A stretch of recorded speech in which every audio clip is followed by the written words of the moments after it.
Ang kwentong ito ay hango sa totoong buhay. Mula ito sa isa nating kabayan na itago na lamang natin sa pangalang Polyon. Taong 1995, Negros Occidental. Sa buong buhay ni Polyon, hindi niya inakala na ang tunay na ama ay isang aswang. Nabuhay siya sa poder ng amain, pangalawang asawa ng ina.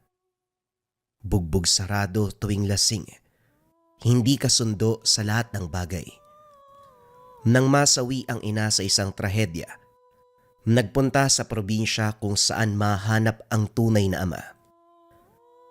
Normal ang lahat pagdating sa tahanan. Pinatuloy ng matanda na nagpakilalang ina ni Paterno ang ama niya. Pinakain, nagkwentuhan. Ginugulang mahabang oras sa pagkilala sa isa't isa. Wala namang problema. Magaan ang kalooban at damang-dama na pamilya kaagad ang turing. Subalit pagsapit ng gabi, dito na lumabas ang trahedya. Tulog sa kabilang kwarto si Lola Anding. Si Polyon na bagong salta sa tahanan na hirapang makatulog. Binuksan ng bahagya ang bintana. Sumisipol habang lumalanghap ng hangin. Hindi nagtagal. Agaw atensyon ang angil mula sa kung saan. Nakakakilabot ang tunog kaya sinara ang bintana kaso bago pa makatalikod. Nawasak ang dingding. Bumungad ang isang nilalang. Nanigas si Polyon sa kinakatayuan. Walang kurap na nakapako ang tingin sa halimaw. Maging ito ay nagulat sa kanya. Naglalabasan ang matulis na ngipin. Itim ang balat at nangangamoy. Mahaba ang mga kuko. Naglalaway. Kulay abo ang buhok. Nanlilisik ang mga mata. Sumigaw ang binata pero kaagad sinakal. Inakalang ikakamatay ang sandali. Subalit dumating si Lola Anding. Pasimpleng sinita ang nilalang. Naging maamo. Dahan-dahang lumayo. Kasabay nito ang unti-unting pagpapalit ng anyo. Lumitaw ang isang lalaki na nasa edad 40. Napako ang tingin ni Polyon. Naguguluhan kung bakit magkamukha sila. Nang sulyapan si Lola Anding, ito na ang nagpaliwanag. Tignan mo na, Rogelio. Ang sabi ko kasi, agahan mo sa pag-uwi. Naabutan ka tuloy ng anak mo. Binalandra ka agad ang tunay mong anyo. Pagpasensyahan mo na, apo. Paminsan kasi may saltik ang tatay mo. Hindi nakikinig.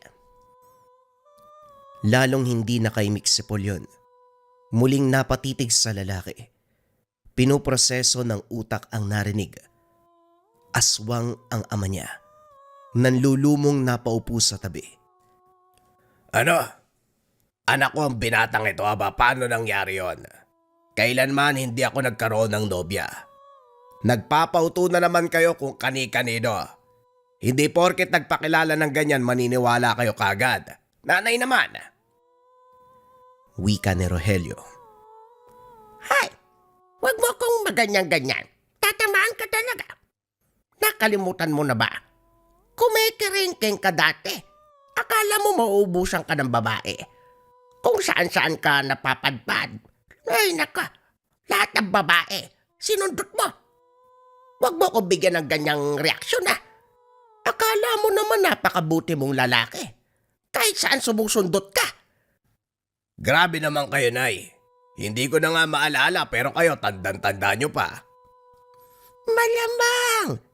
Nakalista sa utak ko lahat ng kalokohan mo. Para kung sakaling may dumating dito at magpakilala na anak mo, hindi ako magtataka. Maghuhugas kamay ka pa. Kamukhang kamukha mo nga yung binata. Hindi na nakaimik pa si Rogelio. Sinulyapan si Polyon. Umiling at umalis. Si Lola Anding na ang nagpaliwanag sa katauhan ng ama. Sa edad ni Polyon, nilinaw ng matanda na nabuo siya sa sinapupunan. Hindi pa aswang si Rogelio. 20 taong gulang nang maging aswang. Menor de edad nung umaarangkada ang pagiging babaero. Gayunpaman, Hindi makapaniwala ang binata sa takbo ng pangyayari. Ngayon pa lang, nagsisisi na kung bakit hinanap pa ang ama. Kung alam lang na isa itong halimaw, hindi na sana pinuntahan pa. Habang lumilipas ang oras, nagbalak si Polyo na umalis. Hindi na nais pang manatili sa tahanan. Kaso nga lang nang buksan ang pintuan, bumungad ang ama. Titig na titig. Mababakas na maging ito hindi makapaniwala na may anak siya. Nang makitang bitbit ang bag, binawi at nagsara ng pintuan. Anak kita, hindi ba? Kakarating mo lang tapos alis ka kagad. Iho, gusto ko lang ipaalam sa'yo, sa sandaling tumapak ka sa tahanan ko, hindi ka na makakalabas pa. Dito ka na habang buhay. Subukan mong tumakas. Ako mismo ang hahabol sa'yo sa nakita mong anyo kanina. Sa sinabi ni Rogelio, nanlamig ang katawan ni Polyon. Kagad pumasok ng kwarto at nagtago. Kinabukasan nagbago ang timpla ng hangin. Kung umakto ang mga ito, akala mo ay walang aswang. Pinaganda siya ng agahan, prutas, gatas, biskwit, kanin at ulam. Napako ang tingin sa putahe. Litaw na litaw ang hiniwang karne. Napalunok ang binata sa ideya na posibleng laman ito ng tao. Kaso kagad nagsalita ang ama niya. Hoy, huwag ka mag-isip ng ganyan. Walang kumakain ng tao sa pamilyang to. Porket may aswang tao kagad ang kakainin. Oo, aswang ako, inaamin ko. Pero iba ang tawag ng aking sikmura. Ang nasa mesa, karne yan ng baboy at manok. Nay, grabe naman tong apo mo sa mamag-isip parang ikaw ah. Dinamay pa ako nito. Kahit ako magdadalawang isip kapag may uwi kang karne. Mamaya laman ng kapwa-tao yung ipapakain mo. Maglola nga kayo. Sige, pagtulungan niyo ako. Nagtawanan ang dalawa. Nakatingin lang si Polyon sa kanila. Nang makumpirmang karne ng baboy at manok ang nakahanda, sumabay sa agahan ang binata. Matapos nun, dinala siya ni Lola Anding sa bayan para mamili ng mga gamit. Pinasyal na rin sa buong lugar upang maging pamilyar. Hindi lubos maisip ni Polyon na mapera ang matanda. Kung pagbabatayan ang lagay ng tahanan at itsura, hindi masasabing may tinatagong salapi. Pero ito sila ngayon. Binibili ang kahit anong matipuhan. Nang makasalubong ang kakilala, nag-alok ng kambing. Matapos magkasundo ay kagad binayaran. Kung susumahin ang lahat, 1,000 ang halaga. Pag-uwi ng tahanan, nakasalubong sa daan si Rogelio. May bitbit na balde, selyadong-selyado. Tumutulo ang sariwang dugo. Habang naglalakad panay ang sulyap dito, iba ang kutob ng binata. Idagdag pa ang kilos ng ama na inilalayo ang bitbit. Gayunpaman, pagdating ng tahanan nakumpirma kung ano ang laman. Laman ng aswang. Diretso sa kusina para lutuin. Nakatayo lamang si Polyon habang pinapanood ang ginagawa ng ama. Tinuring na karne ng baboy ang laman ng aswang. Hinugasan, hiniwat pinakuluan. Iniyaw ang iba. Ang tira ay nilaga. Nag-alok pa ito ng maluto. Kapwa aswang pala ang kinakain mo. Hindi ba dapat tao o hindi kaya hayop? Tanong ni Polyon. Ganyan kayong mga karaniwang tao kapag nakakarinig ng aswang. Iniisip na tao kagad ang kakainin o hindi kaya hayop. Iba't iba ang lahi ng aswang. Nabibilang ako sa agaras. Kumakain ng kapwa aswang upang mas maging malakas. Nambibiktima pa rin naman ng tao pero nananakot lang. Hindi kinakain dahil masyadong matapang sa sikmura namin ang dugo at laman ng tao. Mainam na rin yon para naiiba ko sa ordinaryong aswang. Agaras, baka naman gawa-gawa nyo lang yan para hindi kayo masabihan na masamang nilalang. Kung nagdududa ka, problema mo yon. Kung wala ka rin mabuting sasabihin sa pagiging aswang ko, mabuti pa tulungan mo na lang ang lola mo. Kahit nilinaw ni Rogelio ang tungkol sa katauhan, hindi magawang maniwala ni Polyon. Para sa binata, walang naiiba sa aswang. Pare-parehong tao ang binibiktima. Habang pinapanood si Lola Anding na nagtatabas ng damo sa bakuran, kahit papano ay napanatag. Hindi siya pinabayaan, siniguradong mapapabuti ang kalagayan at mapapalapit ang kalooban. Palagi siya nitong kinakausap para hindi maburyong. Habang tumatagal, natutong makibagay at makipagsabayan. Unti-unting nawala ang takot at tinanggap na ganito ang pamilyang makakasama. Makaraan ng ilang araw, hindi umuwi si Rogelio matapos magpaalam nung nakaraan. Ang sabi ay may kikitain na kakilala, pero hanggang ngayon, hindi pa rin nakakabalik.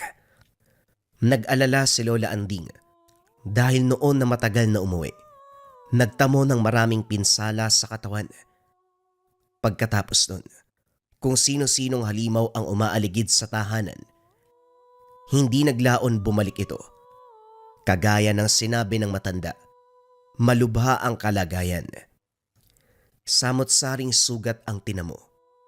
May kalmot, may kagat, may saksak. Maraming dugo ang nawala sa katawan. Kagad inasikaso ni Lola Anding, pinainom ng uri ng langis at ginamot ang sugat. Pagkatapos nito, pinakain ng maraming karne ng aswang. Hindi makapaniwala si Polyon sa nasasaksiyan. Kitang-kita niya kung paanong umuusok ang mga pinsala. Unti-unting naghihilom ang lahat ng mga ito. Sa kabutiang palad umayos ang sitwasyon. Diyos me, Rogelio. Ano na naman ba ginawa mo sa pagkakataong to? Meron ka bang dinaling aswang na nasa hanay ng matataas na ori? Hindi ka pa nadala sa nangyari dati. Halos ikamatay mo yon tapos inuulit mo pa ngayon. Kailan ka ba matututo? Nay, hindi yan ang dapat mong unahin. Sa susunod mo na ako sermonan kapag nakalayo na kayo dito. Isama mo si Polyon.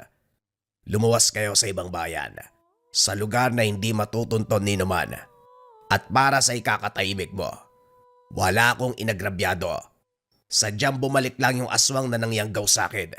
Kung dati gusto kong gawing kauri, ngayon naman ay patayin. Yung mga nakasabay kong niyanggaw niya noon, isa-isa nang dinadali. Hindi lang yun, pati pamilya ay dinadamay. Sus Mariosep, sino ba kasi yung aswang na yan? Baka pwede mo naman kausapin. Hindi ganyan ang mga aswang na Kilala ko ang ugali nila. Walang patawad, walang pakiusap. Patayan kung patayan. Kaya rin yan nilalahian ng mga tao upang maging aswang para magkaroon ng maraming pagkain. Aswang kapwa sa aswang ang laban ay. Umalis na kayo ngayon din. Hindi pwede yan, sumama ka sa amin. Alis tayong lahat. Hindi pwede na Siguradong masusundan niya ako. Malakas ang kapit ng marka sa akin. Patay tayong lahat kapag nagkataon. Huwag niyo na akong alalahanin, kaya ko ang sarili ko. Siguraduhin niyong walang makakalam na kamag-anak ko kayo sa mga pupuntahan niyong lugar. Kilos na! Nang marinig ni Polyon ang usapan, dali-daling nag-impake. Lumuwas sila Lola Anding sa liblib na bayan kung saan naroon ang ibang kaanak. Masukal na lugar, bihira lang na may dumadaan, kampante na walang makakatuklas. Subalit laking gulat nila, isang matanda ang lumitaw. Dahil sa utos ni Rogelio na walang magsasalita, panay dahilan si Lola Anding at pinsan na si Mang Teryo. Nasa itaas ng tahanan si Polyon. Sinisilip sa siwang ng sahigang kaganapan sa baba. Walang ano-ano. Sinakta ng mga ito. Gusto sanang sumaklolo ng binata, kaso napansin ang senyas ng lola. Napapikit na lamang ng bumagsak si Mang Teryo. Duguan at hindi matigil sa pagsigaw. Dito nagsalita si Lola Anding. Walang magawa kundi ituro ang kinaroroonan ng anak. Nang makalis ang matanda, dali-daling bumaba para tumulong. Mabuti na lamang may malapit na manggagamot, kagad na agapan ng sugat. Kaso nga lang nagtataka si Polyon kung bakit masama ang titig nito sa kanya, na para bang may ginawa siya na hindi kaaya-aya. Pagkatapos ng gamutan, lihim siyang kinausap ng manggagamot. Iho, may tatanong lang sana ko sa'yo. Yung bagay na nasa bulsa mo, alam mo ba yan? Anak ka ba ng aswang? Hindi nakasagot si Polyon. Kinapa ang bulsa. Naramdaman na merong maliit na bato. Hindi niya ito inilabas. Inantay ang susunod na sasabihin ng manggagamot. Binalaan siya ng albularyo na huwag ilalayo sa kanya dahil makakatulong ito sa oras ng peligro. Bakit to? Ano po bang alam niyo sa bagay na to? Yan ay bertud ng aswang. Kapag hawak ng isang tao, pwede siyang maging halimaw o hindi kaya magagamit ito bilang panglaban sa mga kaaway. Ipagpaumanhin mo kung masama ang titig ko sa'yo. Akala ko kasi sinadya mong dalhin yan dito sa tahanan ko para manakot. Wala ka palang alam sa tangan mo. Hindi bale na, magbibigay ako ng gamot para kay Teryo. Siguraduhin mong maiinom sa tamang oras. Wika ni Mang Jose. Matapos ng insidente, naging alerto ang manggagamot. Naglagay ng pangontra sa paligid para maiwasan ang pagbalik ng aswang.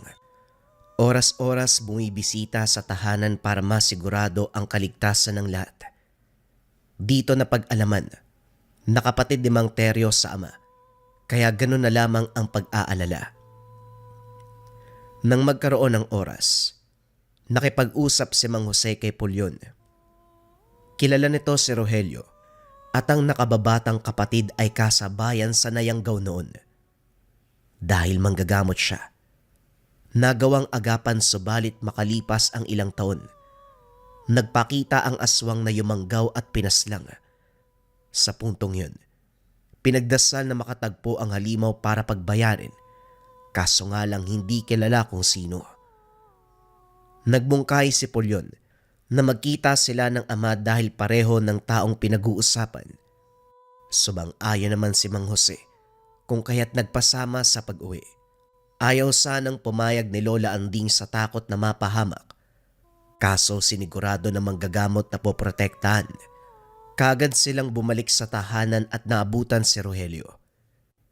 Hinayaan ni Polyon na mag-usap ang dalawa. Pinaliwanag ni Mang Jose ang kaganapan sa bahay ni Mang Teryo. Ganun na lamang ang galit ng ama. Pero hindi dito nakasentro ang usapin.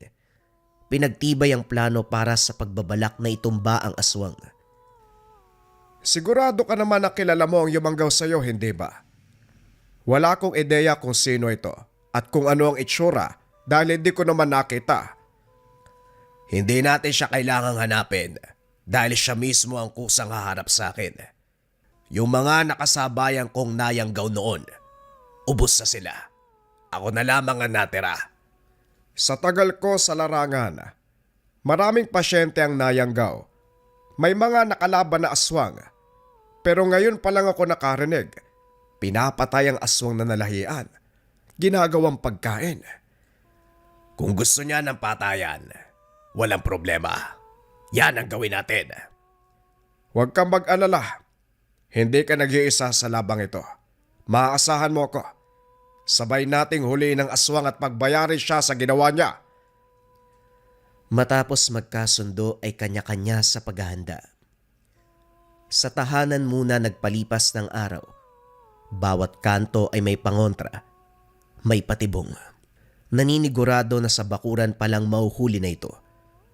Subalit kung kailang handa na ang lahat, walang nagpakitang aswang. Linggo ang lumipas, walang dumating. Nagsagawa pa ng pamamaraan si Mang Jose upang tawagin ang halimaw, subalit hindi yata umaabot sa pandinig nito. Hanggang umabot ang araw na nawala ng pag-asa. Umuwi ang manggagamot upang asikasuin ang nag-aantay na pasyente.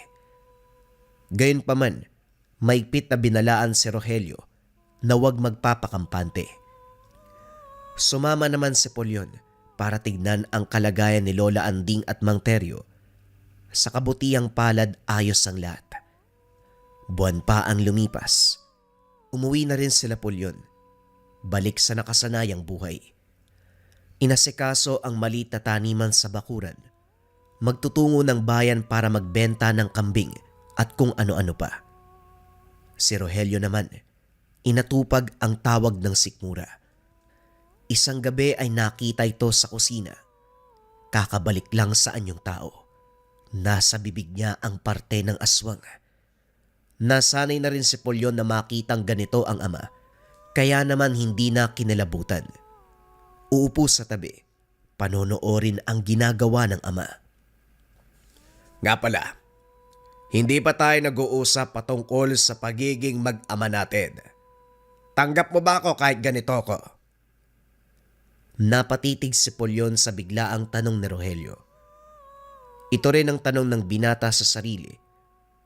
Nang mapasulyap si Lola Anding, naging matimbang ang sitwasyon. Kung noon kapag naririnig ko yung salitang aswang, hindi pa nga ako naniniwala eh.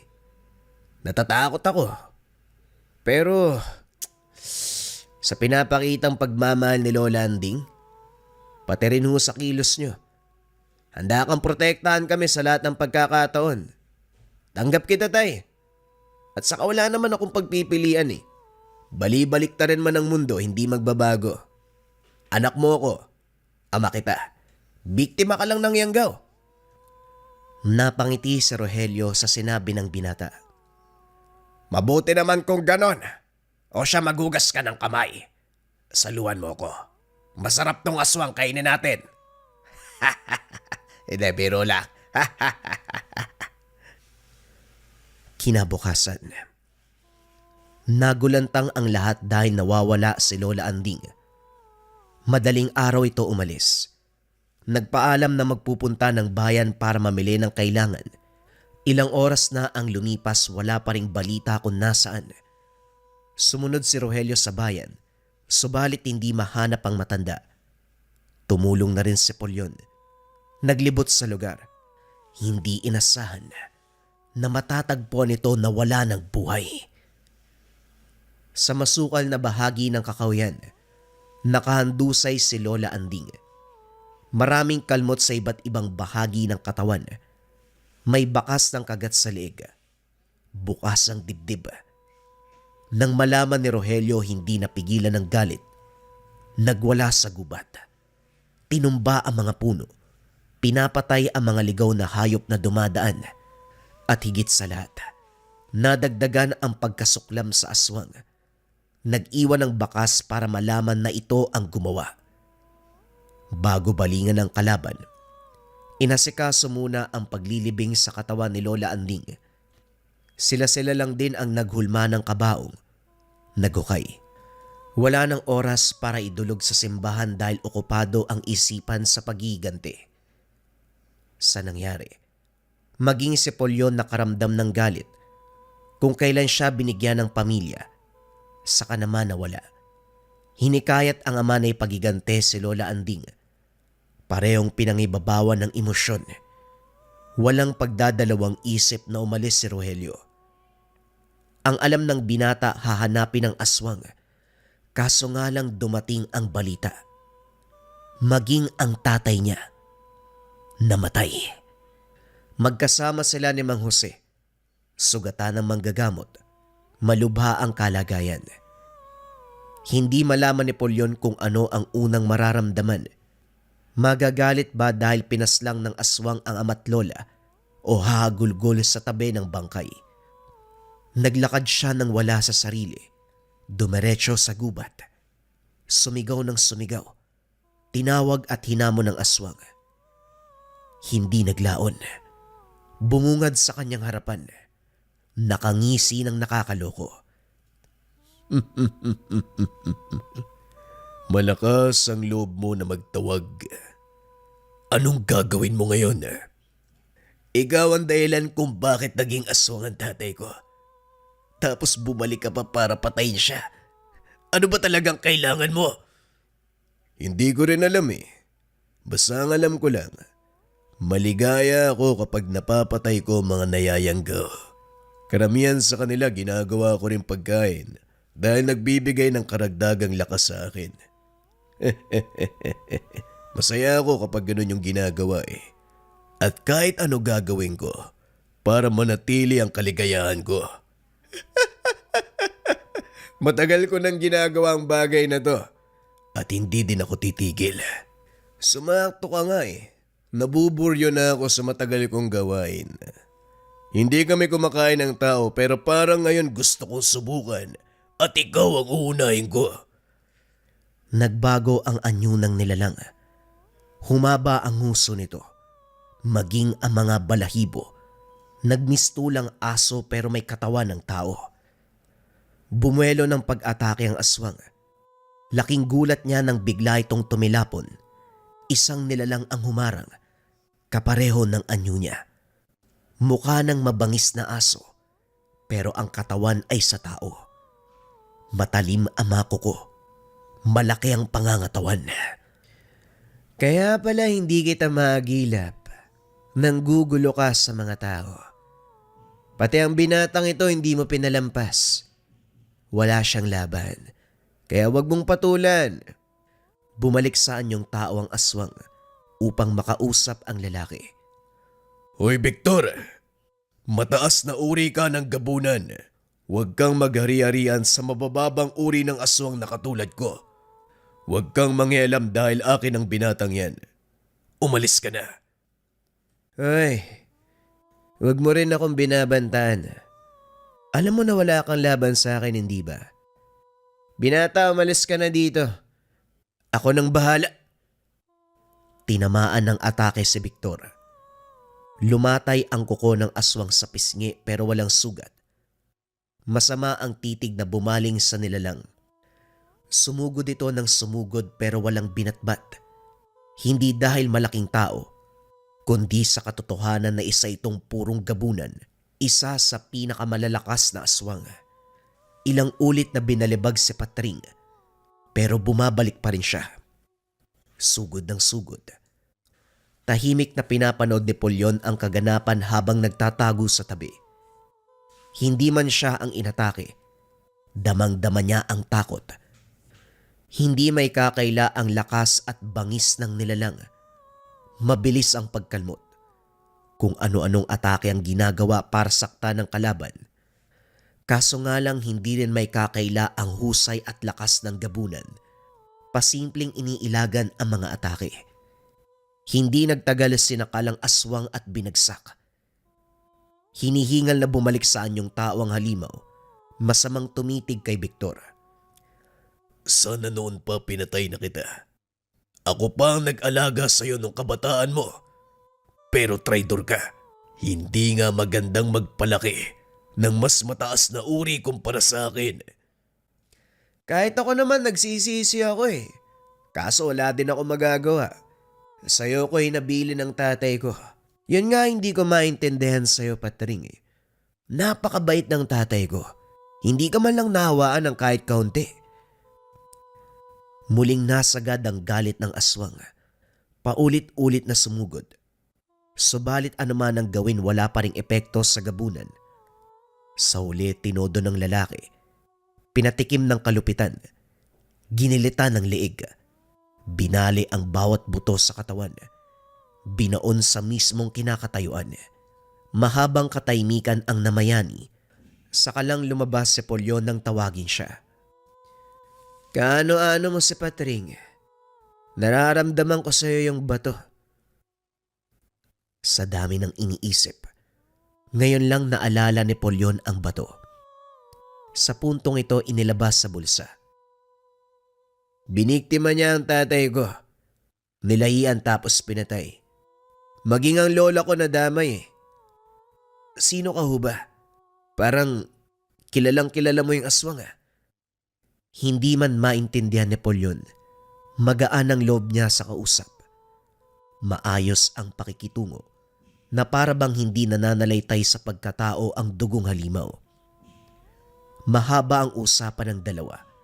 Inabutan pa ng pagsikat ng araw. Ito na rin mismo ang nagpaliwanag kung para saan ang bato ng aswang. Ang totoo, hindi nito taglay ang sumpa ng pagiging aswang. Nakadesenyo ito para protektahan ang magtatangan. Dito naalala ni Napoleon na minsan siyang naatake ng aswang. Dumapo ang kuko nito, subalit walang sugat. Matapos ng kaganapan, hinatid siya ng gabunan sa bahay ni Mang Teryo. Nanatili ang binata sa poder ng matanda. Ito na lamang ang tinuring niyang pamilya. Nang maikwento ang tungkol sa bato, hindi doon natapos ang kapalaran niya. Makaraan ng ilang taon sa tulong at gabay ni Mang Jose, sinubukan ang larangan sa panggagamot. Nilinang ang kakayahan sa paglunas ng yanggaw hanggang kinilala ng mga tao. Ilang nabiktima ang ginamot. Dumating ang araw na muli siyang binisita ni Victor. Nagulat na lamang ito nang kumatok. Nakiusap na gamutin ang dinalang bata. Sa puntong ito, hindi lang karunungan mula sa libreta ang ginamit ni Napoleon. Mas kinilala ang bisa ng bertud ng aswang. Magmula nung madiskubre na malaki ang tulong nito sa yanggaw. Pagkatapos ang mahabang proseso, orasyon, ritual, pinapakuluan ang bertud na bato, pinapainom sa pasyente, kagad inilalabas sa katawan ng sumpa. Maaring itim na likido, itim na sisiw, o hindi kaya sinulid sa tenga. Ito ang mga pamamaraan ng yanggaw. Akalain mo nga naman, mahusay ka na manggagamot ngayon. Mabuti naman na isipan mong pasukin ang larangang ito. Malaking tulong ang bertud ng aswang na ginamit mo din sa panglunas. Magmula na maisip ko ang pinakaugat ng problema, nakiusap ako kay Mang Jose na turuan ako sa panggagamot.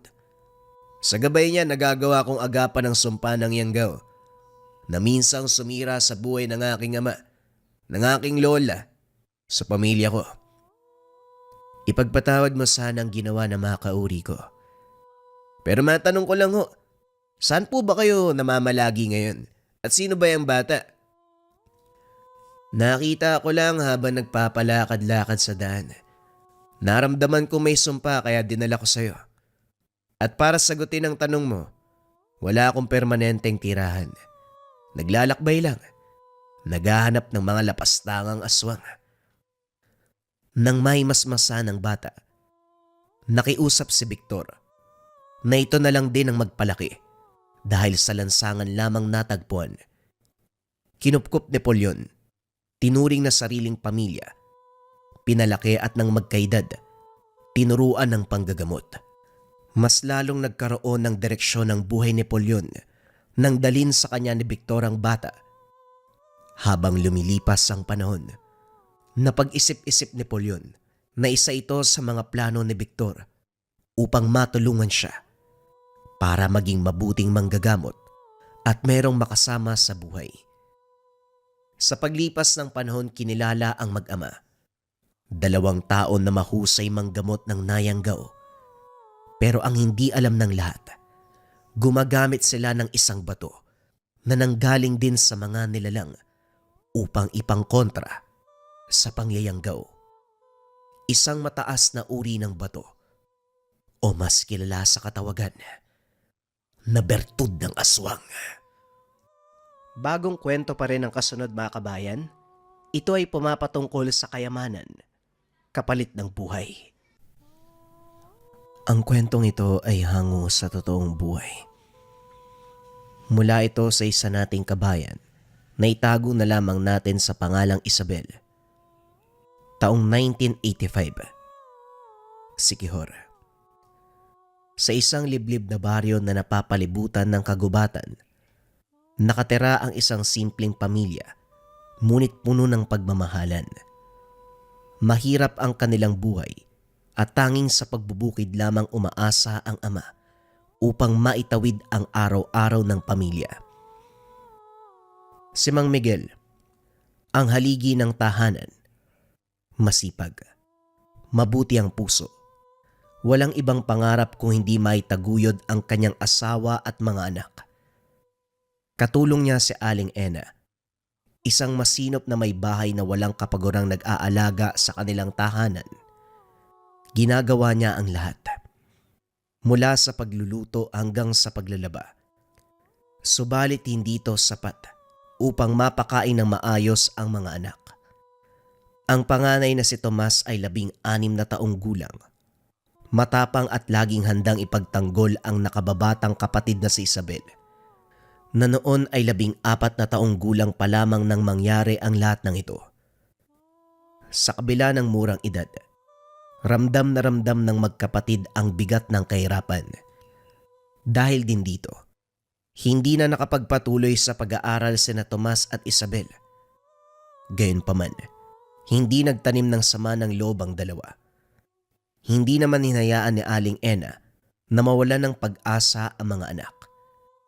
Sa abot ng kanyang makakaya, tinuruan niya ang dalawa ng pagbasa at pagsulat upang kahit papano may baon silang kaalaman. Ngunit sa mga gabing wala silang makain, hindi maiwasang sisi ni Mang Miguel ang sarili. Para sa kanya, isa siyang amang bigo, isang haliging hindi sapat ang lakas upang itindig ang kanyang pamilya mula sa kahirapan. Ano ka ba, Miguel? Kitang-kita ng mga bata kung paano ka nagsusumikap. Sadyang mahirap lang talaga ang buhay dito. Pero hindi mo kasalanan yan. Ang mahalaga, alam naming lahat kung gaano mo kami kamahal. Kaya wag mong sisihin ang sarili mo. Para sa amin, ikaw ang pinakamatatag na ama at asawa. Wika ni Aling Ena. Sa mga salitang ito, kahit papano nabawasan ang bigat na pasa ni Mang Miguel. Sapagkat alam niyang kahit kapos sila sa yaman, sagana naman sa pagmamahalan. Isang araw, hating gabi na halos nang makauwi si Mang Miguel mula sa bukid. Pagod na pagod, puno ng pawis, balot ng putik at alikabok ang katawan. Ngunit sa kabila ng lahat, nakaguhit pa rin sa muka ang isang napakalaking ngiti. Sapagkat sa araw na yun, nagkaroon ng munting pagdiriwang ang kanilang amo. Nakapag-uwi siya ng masasarap na pagkain, higit pa sa inaasahan. Bitbit ang supot. Sabik na makita ang kanyang pamilya. Iniisip kung gaano kasaya ang mga bata kapag nakita at natikman nila ang mga dalang pagkain. Mabilis ang kanyang mga hakbang sa madilim at matarik na daan. Ang mga kuliglig at huni ng uwak lamang ang naririnig.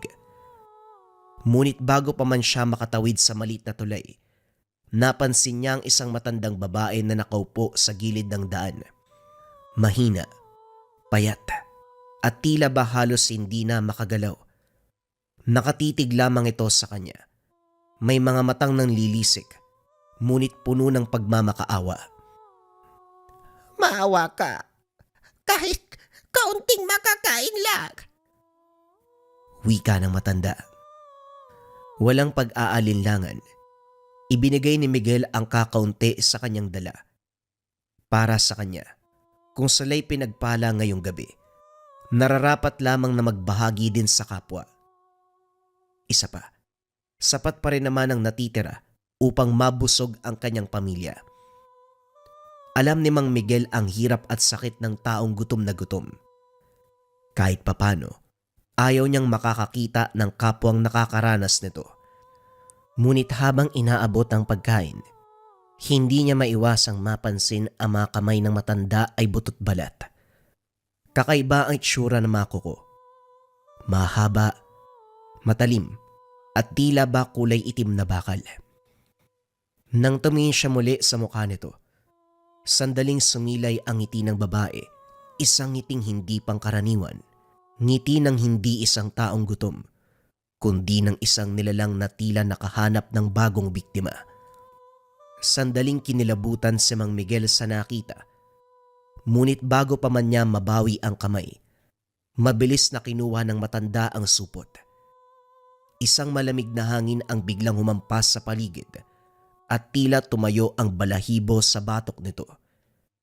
Sa isang iglap, nawala ang matanda. Lumiwanag ang paligid. Isang babae ang tumayo sa kinaroroonan ng matanda kanina. Nakikita kong busilak ang iyong puso. Dahil dyan, nararapat lamang na ika'y gantimpalaan.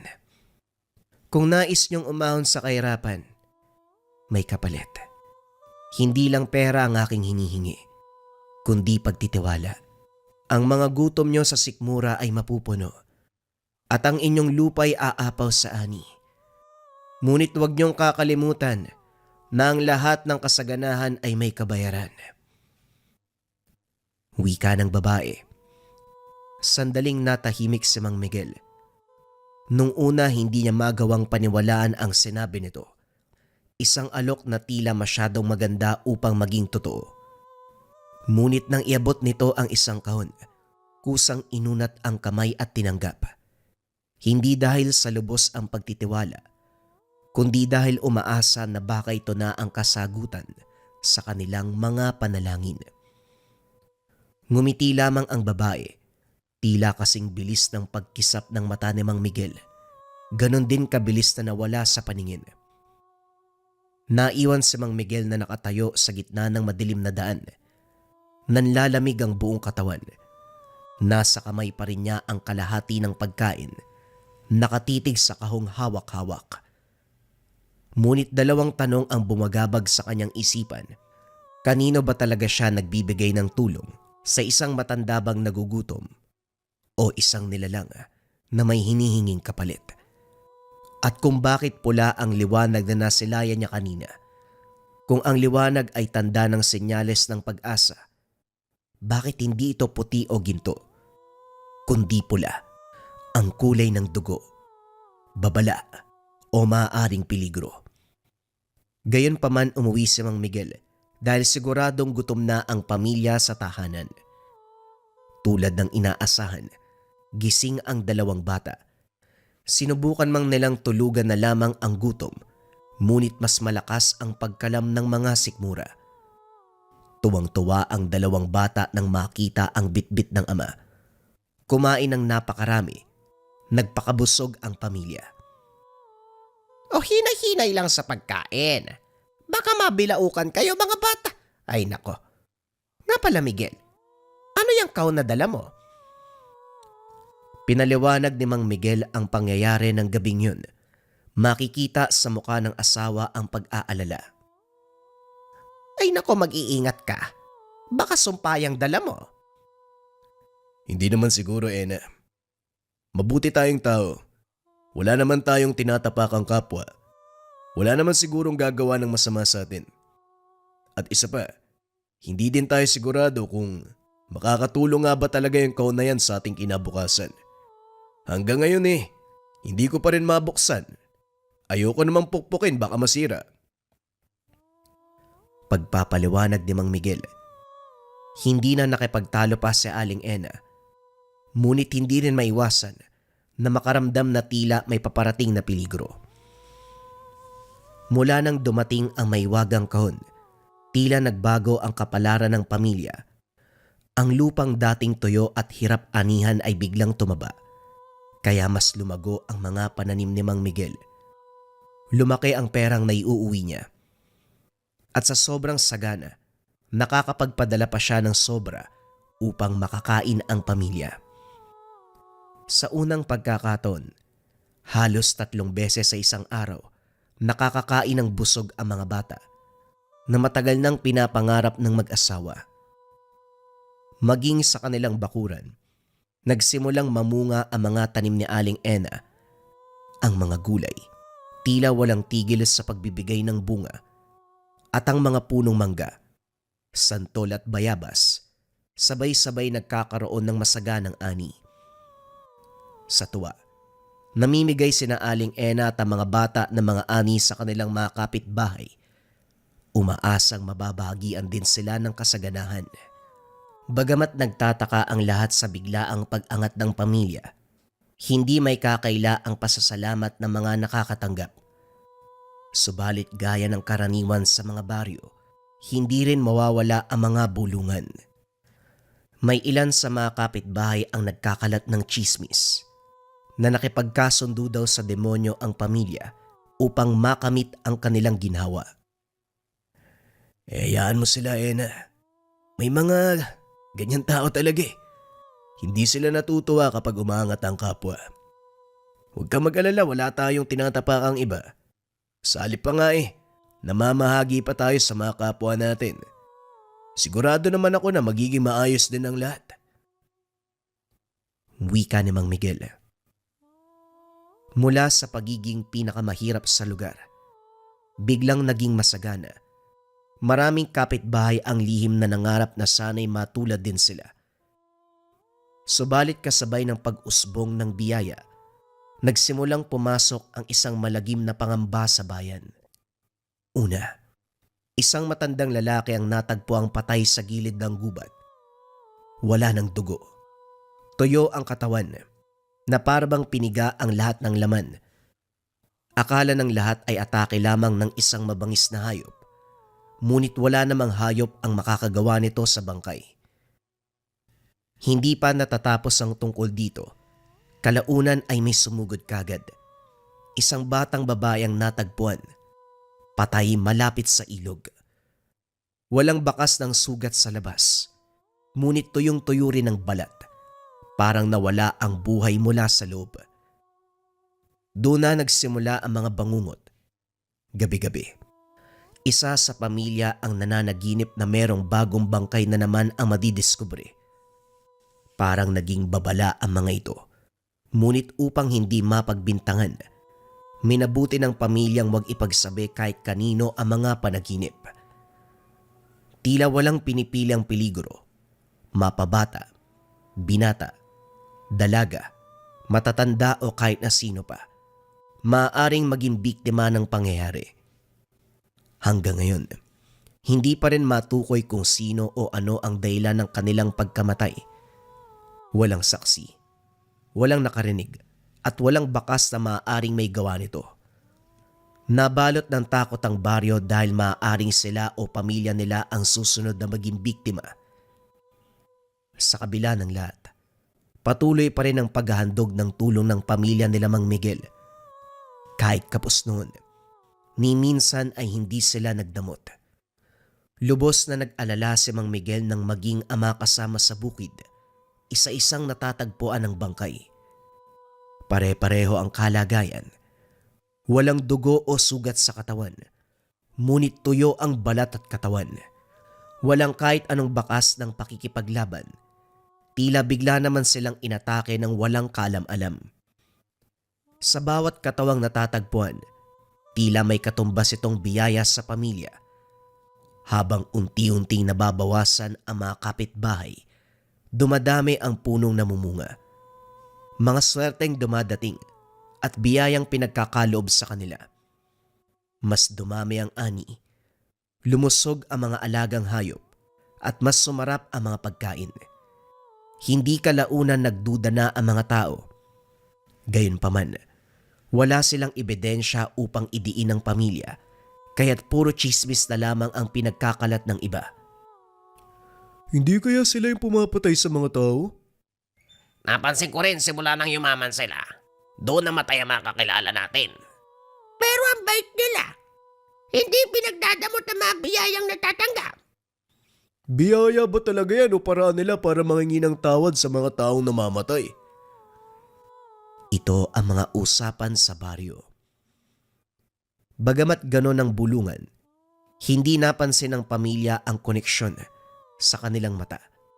Ito'y mga biyaya mula sa langit, isang milagro na matagal na nilang pinapanalangin.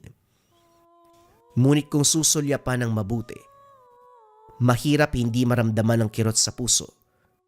Habang ang pamilya ay masayang nagkakasalo ng pagkain, tumatawa sa ilalim ng kanilang bubong. Sa labas naman ng munting tahanan, nagluluksa ang buong baryo na sunod-sunod na pagkamatay ng mga inosente. Wala silang kamalay-malay na ang kahong inakalang nagbibigay biyaya ay siya palang ugat ng sumpa.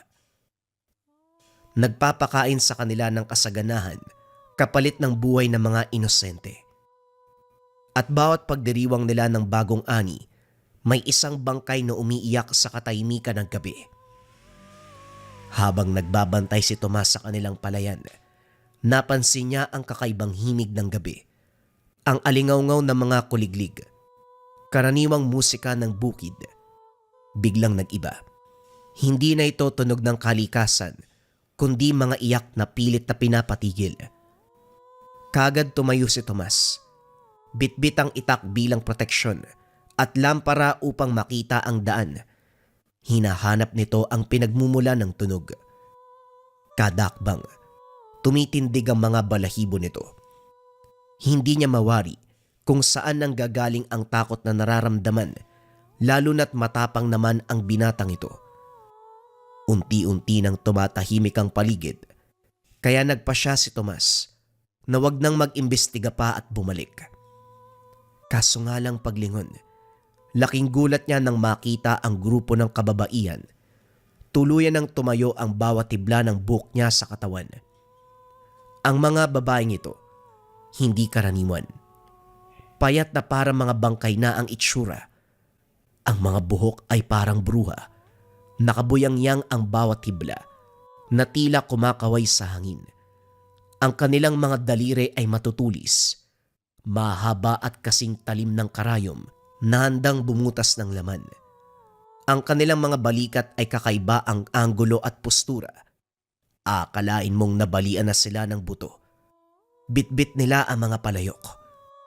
Sa sobrang daming insektong laman, hindi na mapigilang umapaw ng iba. Nakangiti ang mga babae habang nakatitig sa kanya. Kagad nitong nabitawan ng lampara ng sumugod ang mga ito. Namatay kagad ang apoy nang bumagsak ito sa sahig. Walang ibang nagawa ang binata kung hindi tumakbo para sa kanyang buhay. Kahit madilim at walang makita, ginawa ni Tomas ang lahat ng makakaya, makabalik lang kagad sa bahay. Nagtamo ng mga sugat sa mga bato at sanga ng puno ang binata, ngunit hindi niya pinansin ang sakit. Dahil sa labis na takot, hindi na nito narinig pa ang mga sinasabi ng mga kababaihan. Nang makarating sa tahanan, kagad kinandado ni Tomas ang pintuan. Isinara ang mga bintana at kinausap ang pamilya. Kahit hingal, pilit niyang binahagi ang nangyari sa labas. Wala na tayong oras. Kailangan na nating umalis dito. Wika ni Tomas habang hinahabol ang hininga. Ano bang sinasabi mo, kuya? Ano po bang nakita mo sa labas? Tanong ng kapatid. Lumapit si Mang Miguel. Hindi maipinta ang kanyang muka. Tila may alam sa nangyayari, ngunit ayaw magsalita. Kita sa mga mata nito ang galit, ngunit tikom pa rin ang kanyang bibig. May gusto ka bang sabihin, Miguel? Huwag ka magtatago at magsisinungaling. Pamilya tayo dito. Hindi pwede ang sekreto. Alam ko. Alam ko ang tungkol sa kanila. Pero hindi ko maintindihan kung bakit ikaw ang isusunod nila. Ang kaon na yon ay hindi lang basta regalo. May kapalit ang bawat ibibigay nito. Pero kahit ano mangyari, hindi ko hahayaan na mawala ang kahit isa sa inyo. Kung kinakailangan kong ialay ang buong baryo para lang sa kasaganahan natin, gagawin ko ang bagay na yan. Hindi makapaniwala ang pamilya sa narinig. Hindi to ang ama at asawa na matagal nilang nakilala. Mabilis siyang napaupo. Nakatitig lang sa sahig na para bang may mabigat na pader sa kanyang dibdib. Ang dating mabait, maunawain na ama ay nagbago. Ang kanyang mga mata, unti-unting nawala ang liwanag, napalitan ng kadiliman. Sinasabi ko na nga ba? Sumpa ang kaon na yun. Ibalik mo kung saan mo nakuha. Hindi na tama to. Malaki ang tulong ng kaon na yan sa buhay natin, Ena. Hindi na tayo nagugutom. Nakakatulong din tayo sa kapwa natin. Oo, merong kapalit, pero bumabawi naman tayo. Naririnig mo ba ang sarili mo? Nahihibang ka na. Halika kayo mga anak. Dito kayo sa likod ko. Kagad kinuha ni Isabel ang kahon sa likuran ng ama. Dali-dali itong tumakbo papunta sa ina. Nanginginig ang mga kamay habang maigpit ang pagkakahawak sa kahon. Kakaiba ang enerhiyang nilalabas nito. malamig at mabigat. Nay, ano pong gagawin ko dito? Nang makita ito ni Miguel, kagad siyang napasigaw. Sumugod na parang mabangis na hayop. Ibalik mo sa akin ang bagay na yan! Nanlilisik ang kanyang mga mata at ang ugat sa mga liig ay naglalabasan. Lubang natakot si Isabel sa nakita, ngunit kagad dumarang si Tomas upang sanggain ang ama. Hindi ko hayaang saktan mo sila, Nanay at Isabel, tay. Gumising ka na. Hindi ikaw yan! Wika ni Tomas habang hawak ang upuan bilang panangga sa ama. Hindi tumigil si Mang Tomas at parang mas naging agresibo. Pilit inaabot ang kahon sa kamay ni Isabel. Buong lakas ni Tomas, tinulak at hinawakan ng ama. Ginawa nito ang lahat ng makakaya upang hindi makalapit sa mag-ina. Tumumba si Mang Miguel at Tomas, ngunit kaagad nakatayo ang ama. Duguan man ang labi, kitang-kita ang galit sa mukha nito. Kaagad kinuha ni Aling Ena ang kahon sa anak para hindi ito ang kunin ng ama. Akin na ang kahoy, anak. Ibigay mo yan sa akin. Kaagad damang inabot ni Isabel ang kahon at nang mawakan, damang-dama nito ang bigat at lamig na tinatago ng sumpa. Ramdam din niya na parang puno ito ng kasamaan, tila dugo ng mga inosenteng na biktima nito. Inangat ng ina ang kahon upang basagin. Ngunit kagad siyang inatake ni Mang Miguel. Sa labis sa pagkatulak, matagumpay na nakuha ng ama ang kahon. Ngiting tagumpay ito, ngunit nang masilayan ang asawang dumudugo ang noo, unti-unti ring naglaho ang saya sa kanyang bibig. Nanginginig ang mga kamay ng ama at nabitawan ng kahon. Hindi siya makapaniwala na magagawa niyang saktan ang pinakamamahal na asawa. Dahan-dahang lumapit. Kitang-kita sa kanyang muka ang takot at pagsisisi. Patawarin mo ko, Ena. Hindi ko sinasadya. Hindi ko alam kung bakit ko nagawa ang bagay na yun. Hinding-hindi ko kayang saktan ng pamilya ko. Kayo ang buhay ko. Patawarin niyo ko. Halos umiyak na si Mang Miguel, kakahingi ng tawad sa kanyang mag-ina. Pumayag ito na sirain ang kahon dahil napagtanto niya na tama ang pamilya. Unti-unti nitong binubulag ang kanyang mga mata, binabalot ng dilim ang puso. Ngunit sa labas ng tahanan, ang hangin ay amoy usok. Galit ang mga tao. Nagkakagulo ang mga kapitbahay. Bitbit ang mga itak. Palakol at apoy, sumisigaw ng hustisya. Sa pangunguna ni Mang Teo, isang kilalang albularyo, matagumpay niyang natunton ang sanhi ng pagkamatay ng mga inosenteng kababayan. Galit na galit ang mga tao, mga naulilang pamilya, mga nawalan ng mahal sa buhay, nanghihingi ng hustisya. Ngunit kahit maingay ang paligid, biglang natahimik ang mga tao. Mula sa kakauyan, naglabasan ang mga nilalang na nakita ni Tomas. Halong gulat at takot ang mga mukha ng mga residente. Napakabilis at liksi ng mga kababaiang aswang.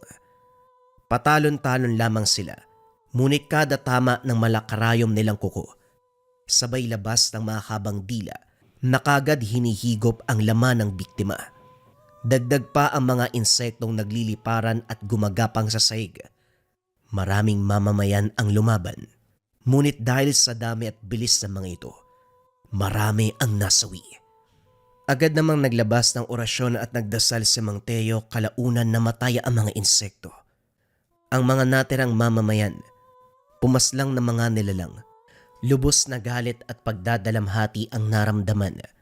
Bawat hataw ng itak, hustisya ang kanilang sigaw. Mga demonyo kayo! Pagkatapos mamatay ng pamilya natin, papatayin niyo pa kaming lahat para magpatuloy kayo? Sunugin sila! Impyerno ang nararapat para sa inyo! Wika ng isang mamamayan habang pinupugutan ng ulo ang mga nilalang. Habang maraming nasawi, hindi nagpatalo ang bayan. Habang nagkakagulo sa labas, walang ibang nagawa si Mang Miguel kundi panoorin lamang ang laban. Tila hindi mawari kung ano ang dapat gawin. Kagad lumabas si Tomas upang tulungan ang mga mamamayan. Pinigilan siya ng ina at kapatid ngunit lumabas pa rin ito. May pamilya rin sila katulad natin. Alam nyo kung anong tamang gawin. Sirain nyo ang kahon. Tutulong ako sa labas. Kahit papano, utang pa rin natin sa kanila ang ating buhay. Buong tapang hinarap ng binata ang labanan sa labas ng tahanan. Pumaslang ito ng mga nilalang, ngunit kahit niligtas ang kanilang buhay, galit pa rin ang nararamdaman ng ilan sa binata, lalo na't nakinabang ito sa mga pinatay na mamamayan. Itinutok ng isang residente ang kanyang sibat sa binata. Para sa aking anak. Bulong nito bago pinakawala ng sandata. Ngunit bago pa man tamaan si Tomas, kagad humarang ang isang nilalang upang saluin ito. Napatitig na lamang si Miguel sa nakita. Bakit yung pinoprotekta ng anak ko? Kung kayo rin ang muntik pumatay sa kanya kanina lang. Ngumisi lamang ang nilalang. Sabay bulong gamit ang kakilakilabot na tinig. Hindi siya. Hindi kayo. Wala ni isa sa inyo ang pinoprotektahan. Ang kaon. Hanggat buhay ito, kami ang inyong anino. Bagamat hindi lubusang naintindihan ni Mang Miguel ang sinabi ng nilalang, nabuo sa isipan ng ama na hindi sila tagapagligtas, kundi sila ang tagabantay ng sumpang hindi sila kailanman papakawalan. Tapusin na natin to, Miguel. Sirain na natin ang kahon. Pero hindi natin alam kung ano mangyayari kapag ginawa natin yan. Hindi pa ba sapat ang mga buhay na nawala? Ang mga dugong pinaliguan ng lupa natin. Itigil na to. Hinawakan ni Aling Ena ang kamay ng asawa. Tinitigan nito muli ang kahon. Si Tomas, si Isabel at ang asawa. Sabay nilang binagsak ang kahon ng napakalakas. Nabasag ito at naglabasan ang mga kaluluwang nakapalob. Itim na usok ang kumawala. Tila kinuha ang mag-asawa nito. Nagliyab ang kanilang mga katawan hanggang sa tuluyan silang naging abo. Dahil nawala na ang sumpa, si Tomas na nakikipaglaban sa labas ay kalaunay napinsala rin. Hindi sigurado kung napatay ba siya ng nilalang o ng isang mamamayang may galit sa pamilya. Sa huli, tanging si Isabel lamang ang natira. Sa pagbagsak at huling hininga ni Tomas, bumalik na ang katahimikan sa baryo. Tuluyan ang naputol ang sumpa. Wala na muling namatay sa bayan. Ngunit sa dinami ng namatay, hindi naging madali ang muling pagbangon ng mga naulila. Naiwan ang kwentong ito. Isang madugong paalala na minsan, kabayaran ng kasaganahan ay ang inosenteng buhay. Makalipas ang ilang buwan, muling nakita si Isabel sa tabing dagat. Payat, mahina at nag-iisa. Ngunit buhay. Doon siya nagtago. Lumayo sa mga mata ng mga taong nananatiling may galit at pagdududa sa kanilang pamilya. Lingid sa kaalaman, hindi aksidente ang kanyang kaligtasan. Pinili siya ng may wagang babae, ang parehong nilalang na nagbigay ng sumpang kahon sama. Hindi ito dahil sa kabutihan ni Mang Miguel, kundi dahil may kailangan siyang maiwang saksi. Bilang huling biyaya, nakaligtas si Isabel sa gabing nilamon ng apoy at dugo ang kanilang bayan. Ngunit dala niya ang hindi matatawarang bigat ng konsensya, lungkot at sugat na walang lunas. Gayunpaman, hindi na siya nag-asawa. Hindi na nagkaroon ng anak. Nanatiling baon sa kanyang puso ang mga alaala ng gabing yun. Ang mga halimaw, ang sigaw ng kanyang ina, ang sakripisyo ng kanyang kuya at pagkasira ng kanyang ama. Sa bawat pagtitig niya sa dagat, palaging bumabalik ang tanong, bakit sa kanila nangyari ang bagay na ito? Si Isabel ang natirang buhay, Ngunit siya rin ang pinakamatinding sugatan. Habang buhay magpapatuloy, ngunit araw-araw binabalikan ng mga multo ng nakaraan. Hanggang ngayon, bawat huni ng hangin, alon ng dagat, wari naririnig niya ang tinig ng pamilya, hindi bilang sumpa, kundi bilang paalala. Sobrang malas na ba ng negosyo nyo mga kabayan? O yung tipong kahit kompleto naman yung tulog mo, parang pagod ka pa rin. Madalas mga kabayan, hindi lang dapat kasi malinis yung physical na lugar, dapat hanggang spiritual.